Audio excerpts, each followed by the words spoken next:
Ravi de vous retrouver en ce début de semaine sur Sika TV. Bienvenue à toutes et à tous.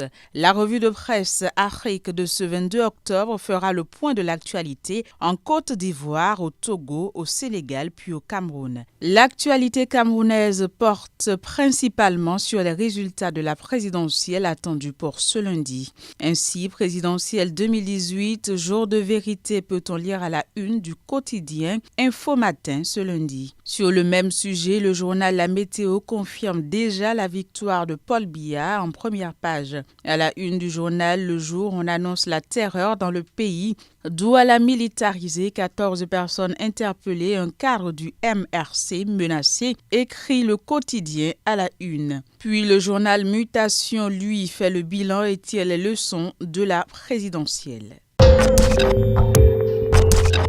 Le point de l'actualité au Sénégal nous révèle via Vox Populi que 11 candidats mettent la pression sur Macky Sall pour l'attribution de la concession d'exploitation du fer de la Falémé aux Turcs.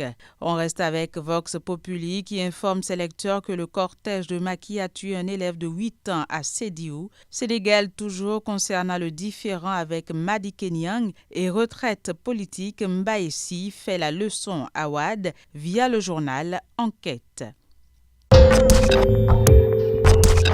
Autre escale, la Côte d'Ivoire. Après les municipales et régionales, le roi Amon Tanoé fait de graves révélations via le journal Soir Info qui informe également ses lecteurs que la situation reste tendue dans le pays après le scrutin du 13 octobre. Toujours en Côte d'Ivoire, les oufouettistes étaient en colloque à Yamoussoukro, nous révèle Fraternité Matin ce lundi.